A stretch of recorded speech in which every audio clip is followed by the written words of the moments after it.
Well over a third of North Americans believe we've been visited by creatures from another world. An astonishing number, considering no alien has been photographed, interviewed, or given a press conference.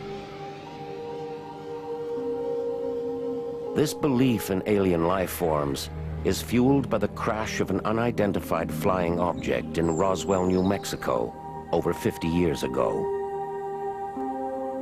The crash in the desert town of Roswell is a sacred event for UFO believers, tantamount to the birth of Christ.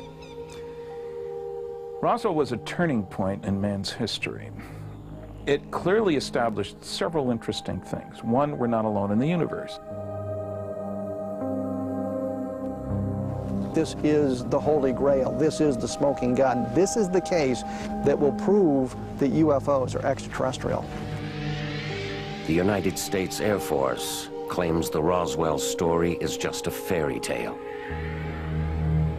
Roswell never happened. There never was a spacecraft that landed Roswell. There never was an alien.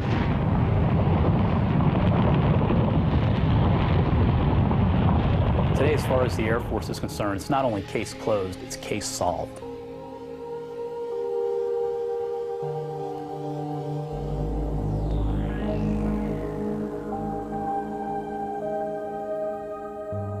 The roots of the Roswell story can be traced back to the late 19th century, the dawn of the modern era of UFO sightings. A time when magnificent men and their flying machines are on a quest to conquer flight, and the people who see UFOs aren't seeing flying saucers, but monstrous airships, man-made. During 1896, 1897, there was a technology mania sweeping across the United States. And there was a rumor that an American had been the first person to perfect a heavier-than-air flying machine, a practical vessel. In that climate, people started seeing airships everywhere. There are accounts that describe these airships with wings flapping like a giant bird. Each report that is printed in the newspapers fuels what becomes a national obsession. The public believes these airships are secret military weapons. For the most part, which is very funny, the airships were populated with human beings, most of them on their way to bomb the Spanish in Cuba. And like Roswell 50 years later, there is talk of the government deliberately hiding the truth from the public. There were stories, rumors that the United States government was actually responsible for the airship sightings and was conducting secret experiments.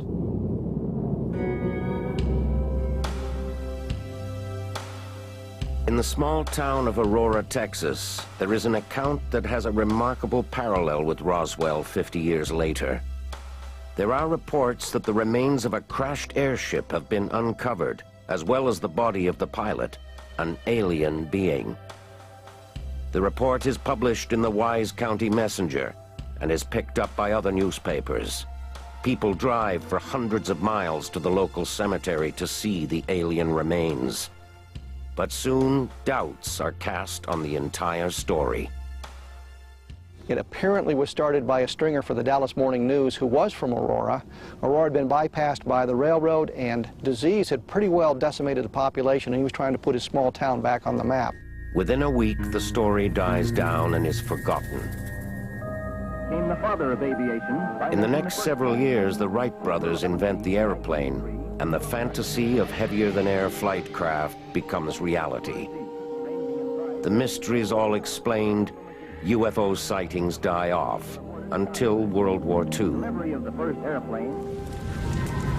The air battles during the Second World War give people across the globe a new reason to fear the skies. There is a sudden resurgence of UFO sightings. And it really was a byproduct of World War II. That was really the first time in U.S. history or in world history that people really watched the skies. They were looking for enemy bombers. During World War II, the Japanese launched balloon bombs that actually landed in the northwestern United States, and 4 people were killed. There were lots of reports by pilots of strange vehicles, each side thinking they were the other's secret weapons, so of course it didn't talk a lot about it.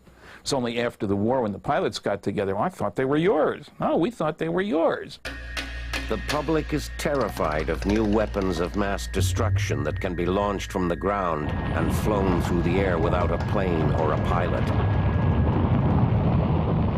Everyone had German V rockets on their minds, and there was a war hysteria at the time. People were very concerned about foreign weapons and the atomic bomb.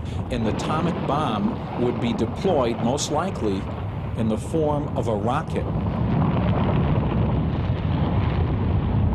This morbid fascination with the skies soon turns into a frenzy. On June 24th, 1947, a remarkable sighting. Amateur pilot Kenneth Arnold is flying his single-engine plane when he sees strange crescent-shaped objects in the sky. This sighting is the spark that will lead to the country's excitement over Roswell, for it is the first time an airborne pilot sees UFOs. He wasn't thinking space travelers, he was thinking secret government vehicle. Wow, so fast, and look at that, and 9 of them. He timed the sighting, the objects moving between a couple of points on the ground, and determined they were moving around 1,800 miles an hour. In 1947, we hadn't even broken the sound barrier yet, which is, 760 miles an hour at sea level. Here's something moving about 3 times that speed, or 2 times that speed plus. After the atom bomb was developed in secrecy, you see, everybody knew the government did some things that they didn't tell us about.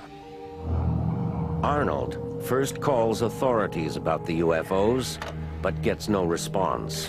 To the Air Force, the Kenneth Arnold sighting is a common occurrence. I think it'd be safe to believe that Kenneth Arnold saw things that pilots see today and have seen for years. When you're flying, it's very difficult to judge the time, speed, and distance. That's why you have aircraft instruments inside your aircraft. Dismissed by the authorities, Arnold tells several newspapers about the strange objects.